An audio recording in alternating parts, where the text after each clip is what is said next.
Assalamualaikum warahmatullahi wabarakatuh. Alhamdulillahi wa kafa wa salatu wa salamu ala rasulil mustafa wa ala alihi wa sahbihi wa mawala la hawla wa la quwata illa billah.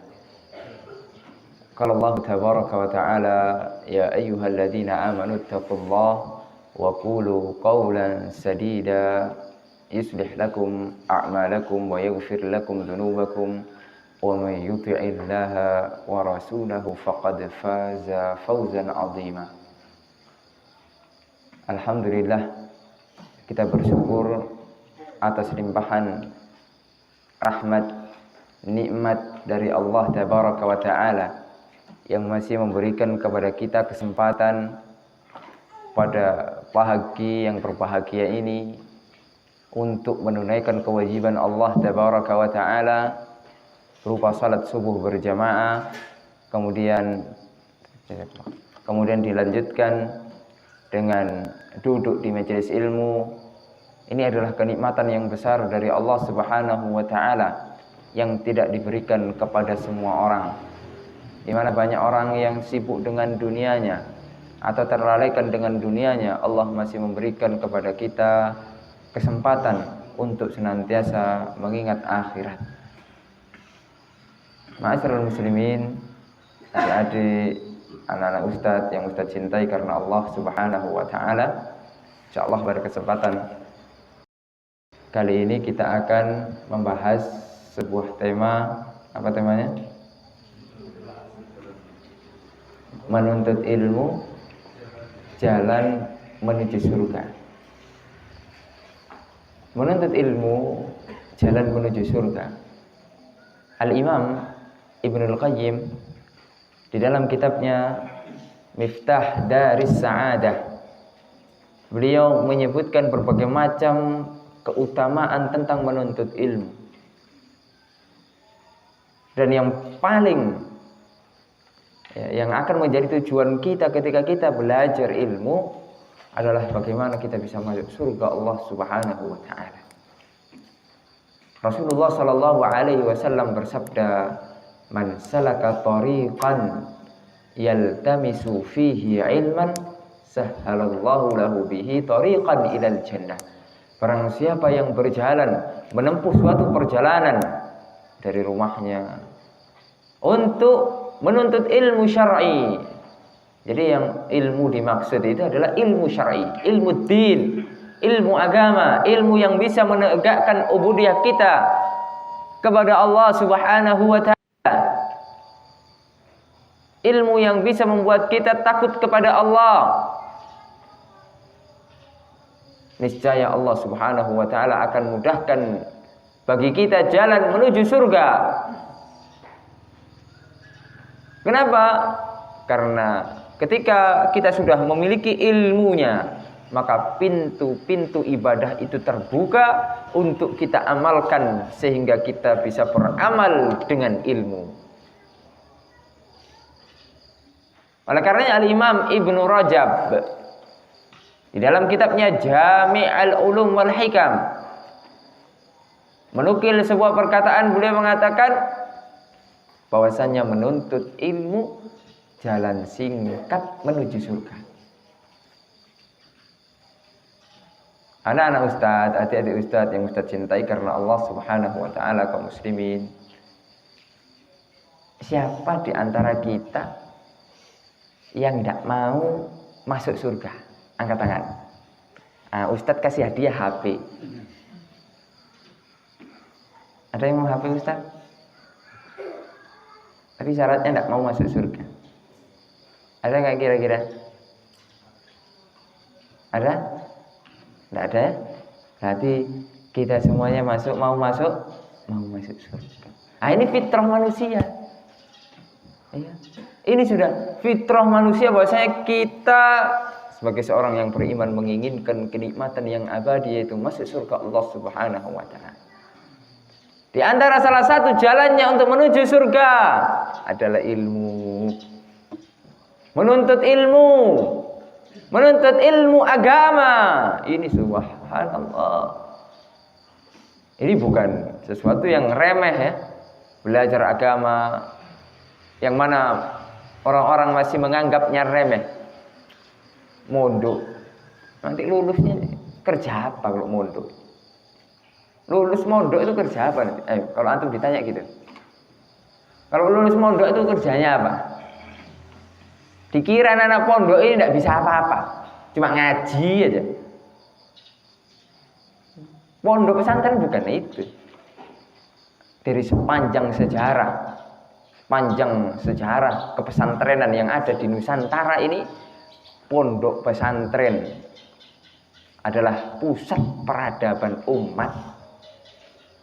Pusat peradaban umat. Lihat bagaimana Indonesia bisa merdeka. Tentunya dengan rahmat Allah Azza wa Jalla dan kemudian perjuangan para kiai dan para santri. Lihat, ini jangan kita lupakan, ini sejarah. Bagaimana pondok-pondok pesantren membuktikan kepada dunia bahwasannya mereka adalah cinta negara.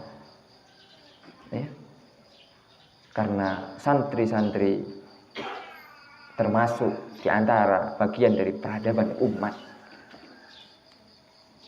Jadi menuntut ilmu ini jalan menuju surga. Ma'asyiral muslimin rahimani wa rahimakumullah. Oleh karena kita harus serius, harus fokus. Apa-apa yang telah dimudahkan oleh Allah Subhanahu wa taala kepada kita, maka kita gunakan kesempatan ini untuk benar-benar kita bersimpuh di hadapan Allah mencari ilmu syar'i. Dan ilmu yang bermanfaat itulah yang kita cari. Ilmu yang barokah itu yang kita cari. Jadi kita belajar itu bukan hanya sekedar nambah wawasan, tapi tidak diamalkan. Kenapa hadir kajian? Pengen tahu aja, pengen tahu gitu. Bukan seperti itu. Kita niat untuk menuntut ilmu ini, ya, di antara yang dikatakan oleh Syekh Shalih Al-Utsaimin di dalam kitabnya Khulasat Ta'timil Ilmi, yaitu untuk mengangkat raf'ul jahli an nafsi, mengangkat kebodohan daripada diri kita sendiri. Karena hakikatnya kita ini bodoh. Ya. Diakui atau tidak, kita ini bodoh. Ya. Oleh karena tidak boleh kita merasa pintar, kemudian kita berbicara terlebih masalah agama Allah dengan hawa nafsu kita. Oleh karena Al-Imam Ibnul Qayyim di dalam kitabnya I'lam Al-Muwaqqi'in, ya, pernah mengatakan bahwasanya dosa besar yang paling besar di atas syirik, apa kira-kira? Dosa besar yang paling besar di atas syirik, apa kira-kira? Ya, kira-kira apa? Dosa besar yang paling besar di atas syirik. Ada nggak dosa besar di atas syirik?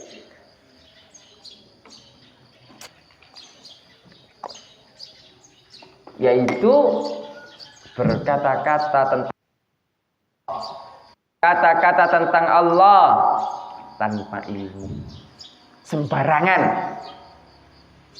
Ya. Tidak ada riwayat dia itu belajar, tidak ada ilmu yang dia pelajari. Akan tapi kalau berbicara masalah agama, subhanallah, seolah-olah jagonya sudah. Semua masalah agama dikomentari, sehingga penyimpangan tanpa.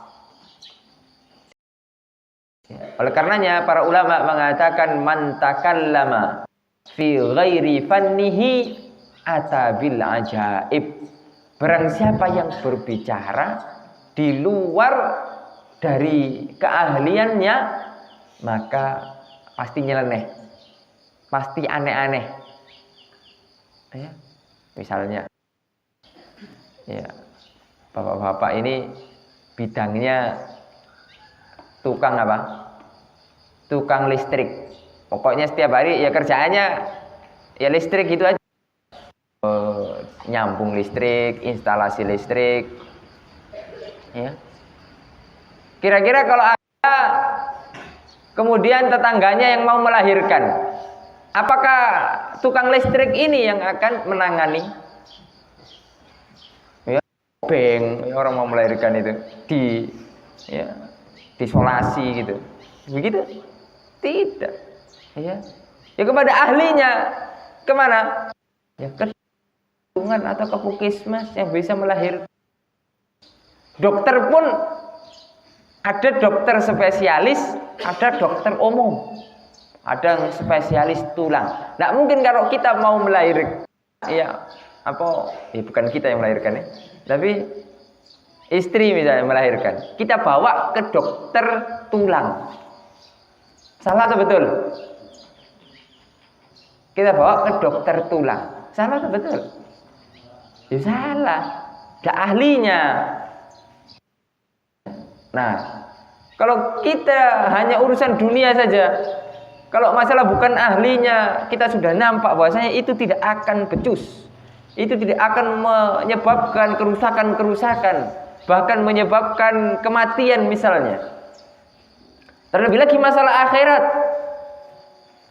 Ya, terlebih lagi masalah akhirat. Kalau akhirat ini kita harus betul-betul perhatian dengan siapa kita mengambil ilmu agama ini. Al-Imam Ibnu Sirin di dalam Muqaddimah Sahih Muslim beliau mengatakan inna hadzal ilma dinun fanduru amman ta'khuduna dinakum. Sesungguhnya ilmu ini yaitu ilmu agama. Ya. Sesungguhnya menuntut ilmu ini adalah bagian dari agama. Maka lihat dengan siapa kamu mengambil agama kamu. Subhanallah. Tidak boleh sembarangan. Ya. Oleh karenanya, ma'asyiral muslimin rahimani wa rahimakumullah, kita tidak boleh berbicara tentang agama ini tanpa ilmu. Ya. Kita harus bertanya kepada ahlinya jika kita memang tidak mengetahui. Fas'alu, kata Allah. Fas'alu ahla dzikri in kuntum la ta'lamun. Tanyakanlah kepada ahlu dzikir. Ahlu dzikir adalah ahlul Quran. Ahlul Quran adalah ahlul ilmi. Ya. Ini disebutkan di dalam tafsir para ulama. Tanyakanlah kepada mereka jika kita tidak mengetahui tentang sesuatu permasalahan. Jangan menebak-nebak, kemudian jangan kalau menurut saya, wah gitu. Ya. Kalau sudah menurut saya itu banyak salahnya sudah. Banyak salahnya. Ya. Karena ilmu agama ini qala Allah wa qala Rasul sallallahu alaihi wasallam ala fahmi salaf. Urusan agama itu apa yang Allah katakan, apa yang Rasul katakan, yang dipahami oleh generasi terbaik, yaitu generasi salaf. Generasi terbaik itu 3 kurun. Khairun nasi qarni, kata Nabi. Sebaik-baik umat adalah umatku, yaitu ketika itu para sahabat. Kurunku, yaitu zamannya para sahabat. Nabi hidup ditemani oleh para sahabatnya. Tsummal ladzina yalunahum, kemudian yang setelah mereka yaitu tabi'in. Tabi'in adalah muridnya sahabat. Ya. Tabi'in tidak bertemu, tidak berjumpa langsung kepada Rasul sallallahu alaihi wasallam. Kemudian tsummal ladzina yalunahum, kemudian setelah mereka yaitu tabi'ut tabi'in, muridnya tabi'in. Maka inilah adalah yang dikatakan oleh para ulama al-qurun al-mufaddalah. Ya, generasi terbaik umat ini. Oleh karena kita memahami agama sebagaimana mereka pahami. Bagaimana mereka melakukan salat sesuai sunnah Rasul sallallahu alaihi wasallam. Bagaimana mereka berzakat sesuai dengan sunnah Rasul sallallahu alaihi wasallam. Bagaimana mereka berpuasa sesuai dengan sunnah Rasul sallallahu alaihi wasallam. Jadi kita timbang apa yang telah kita lakukan sudah sesuai atau tidak dengan yang Rasul sallallahu alaihi wasallam kerjakan. Kemudian kalau kita mengerjakan sesuatu dan itu tidak pernah dikerjakan oleh para sahabat, ketahuilah bahwasanya itu bukan bagian dari agama. Bukan bagian dari agama. Oleh karenanya dalam urusan agama adalah ittabi'u wa la tabtadi'u. Ikutilah Rasul sallallahu alaihi wasallam, jangan buat-buat sendiri. Ya. Kemudian dikatakan lagi faqad kufitum, karena dengan petunjuk Rasul sallallahu alaihi wasallam itu sudah cukup. Ya. Kalau kita menyelisihi petunjuk Rasul sallallahu alaihi wasallam, menyelisihi pemahaman para sahabat, bahaya. Ya. Allah Subhanahu wa taala mengatakan wa yattabi ghaira sabilil mu'minin nuwallihi ma tawalla wa nuslihi jahannam wa sa'at masira. Orang-orang yang mengikuti jalannya ya, yang bukan orang-orang yang beriman. Ketika itu orang beriman yang disebutkan adalah para sahabat. Menyelisihi pemahaman para sahabat. Kemudian mengikuti jalan-jalan yang bukan para sahabat. Mengikuti jalan-jalan orang-orang mutaakhirin yang menyimpang jauh dari pemahaman para sahabat. Nuwallihi ma tawalla, maka akan dijauhkan sejauh-jauhnya, wa nuslihi jahannam, akan dimasukkan ke dalam neraka jahannam, wa sa'at masira, dan itu adalah tempat yang sangat buruk. Ma'asyiral muslimin rahimani wa rahimakumullah. Oleh karenanya janganlah kita berbicara tentang sesuatu kalau kita tidak memiliki kapasitas. Ya. Sebagaimana Khalifah Umar bin Abdul Aziz, ini salah satu khalifah yang adil. Ya. Khalifah yang adil, beliau pernah mengatakan rahimallahu ra'an arif qadra nafsihi. Semoga Allah merahmati seseorang yang mengetahui akan kadar dirinya sendiri. Mampu enggak kita ini? Ya. Ataukah tidak mampu? Ma'asyiral muslimin rahimani wa rahimakumullah. Oleh karena semuanya bermuara lagi-lagi kepada ilmu. Menuntut ilmu agama adalah kemuliaan. Oleh karena para ulama berjuang, mereka berjalan, ya, bahkan ada yang berjalan bertahun-tahun untuk menuntut ilmu. Karena mereka tahu bahwasanya ini adalah jalan untuk menuju surga.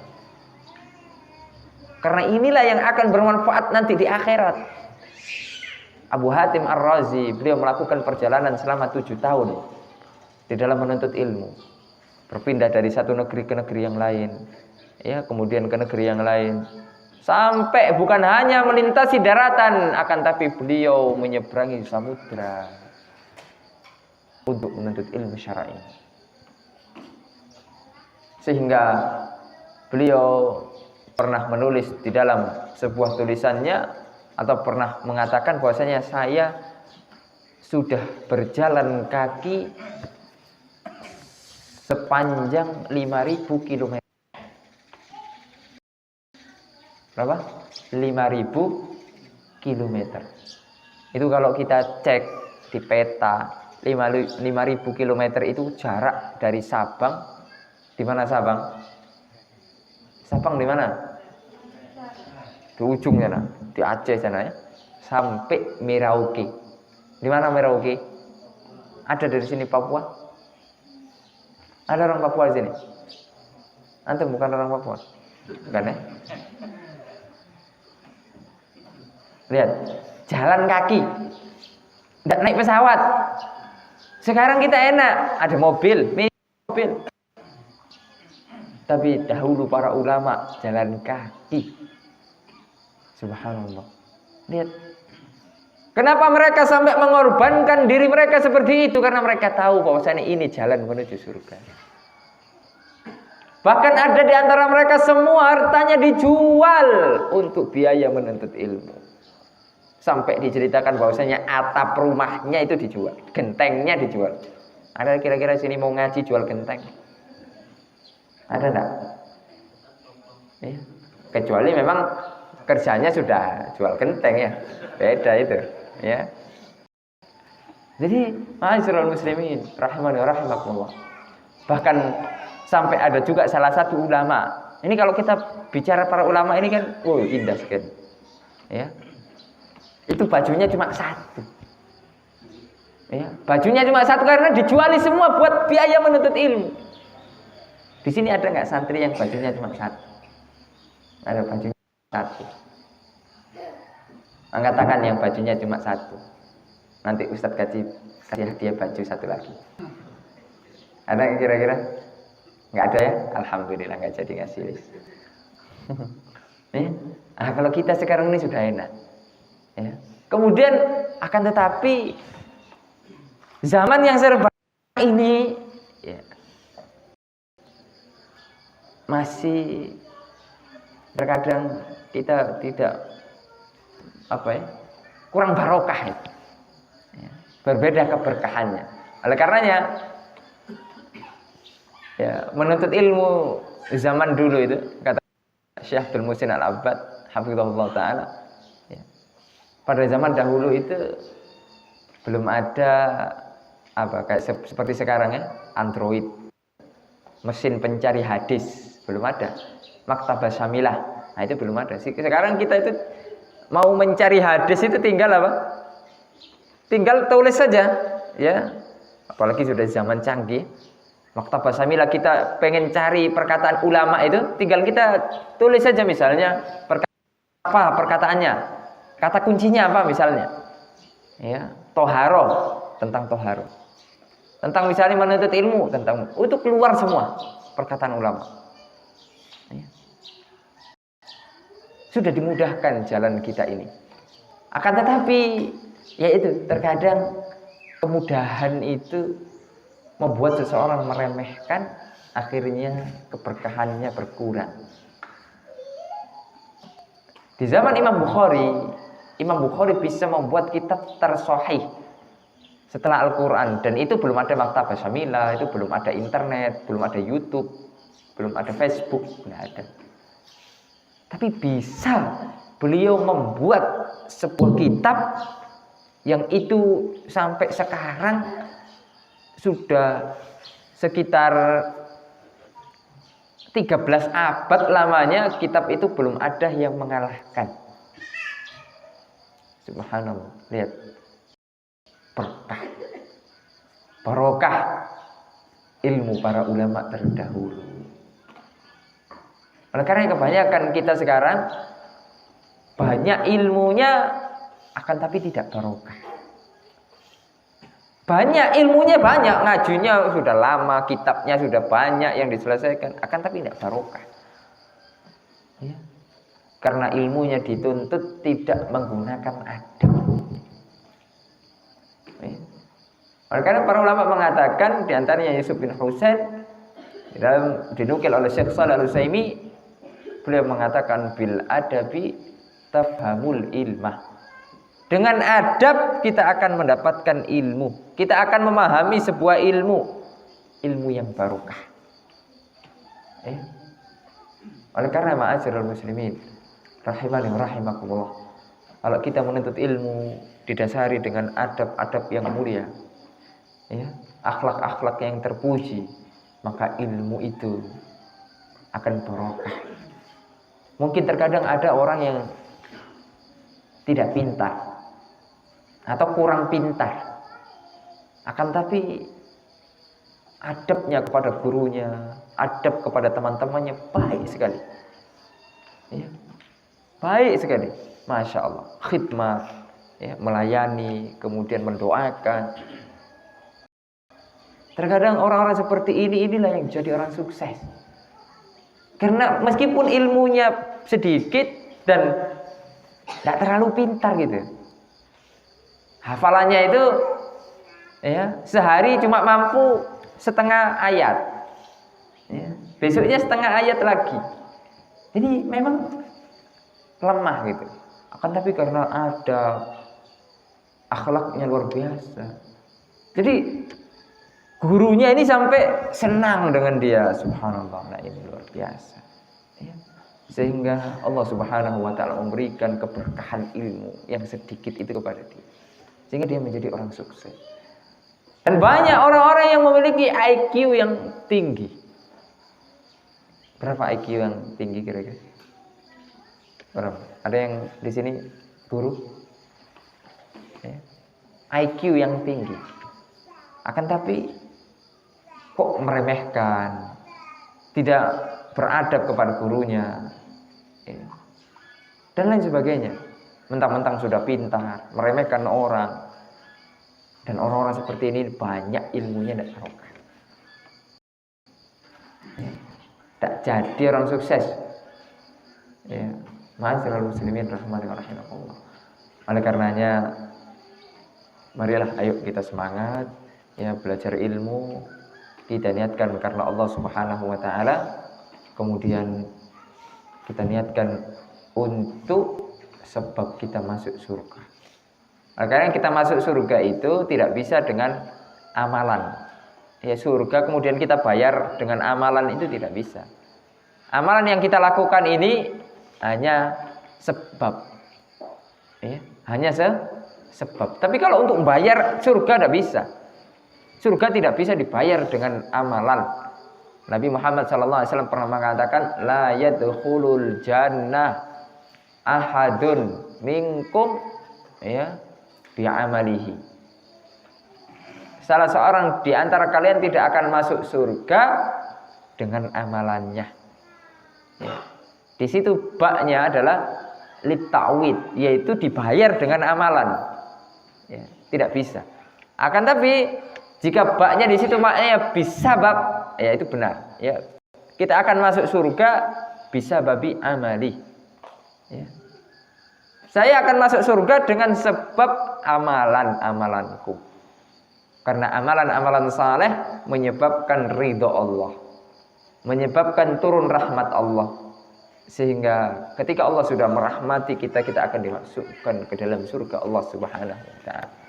Surga yang dipenuhi dengan kenikmatan, surga yang dipenuhi dengan segala macam, ya, kenikmatan yang sangat besar. Mala ainun ra'at. Kata Nabi, surga itu tidak pernah terlihat oleh mata. Mala ainun ra'at. Wala udhunun sami'at. Tidak pernah kita terdengar kenikmatannya itu. Wala khatar ala qalbi basharin. Tidak pernah terbesit di dalam hati. Oleh karena kalau kita melihat sesuatu yang indah di sekeliling kita berupa sungai-sungai yang mengalir, sungai-sungai yang jernih, buah-buahan, bunga-bunga, atau segala macam yang menyejukkan mata, itu semuanya tidak ada yang bisa menggambarkan surga Allah Subhanahu wa taala. Yang mana kenikmatannya luar biasa. Oleh karenanya orang-orang yang beriman, itulah tujuan hidup mereka, mencari ridha Allah, kemudian agar Allah Subhanahu wa taala memberikan jalan kita yang mudah untuk menuju surga Allah Subhanahu wa taala. Itu hakikatnya adalah kampung halaman kita. Oleh karenanya ma'asyiral muslimin, adik-adik ustaz yang saya cintai karena Allah Subhanahu wa taala, ya, surga itu adalah kampung halaman kita. Nenek moyang kita aslinya dari sana. Oleh karena jangan sampai kita lupa jalan pulang. Ada yang di sini sudah lupa rumahnya? Ada nggak orangnya, anak-anak yang mondok ini sudah lupa rumahnya? Ketika disuruh pulang, nak pulang saja sana. Aduh, lupa jalannya ini. Lewat mana? Jangan sampai lupa. Karena kampung halaman kita ini surga. Oleh karena jangan sampai kehidupan di dunia ini melalaikan sehingga kita tersesat, terombang-ambing, kemudian kita lupa jalan pulang. Sehingga kita pulang ke kampung sebelah. Jangan sampai. Na'udzubillah. Ya. Marilah, ya, dengan ilmu kita akan bisa dimudahkan oleh Allah Subhanahu wa taala menuju surga Allah Subhanahu wa taala. Ya, mungkin itu saja yang bisa disampaikan pada kesempatan kali ini. Ya, kurang lebihnya mohon maaf. Atau ada tanya jawab?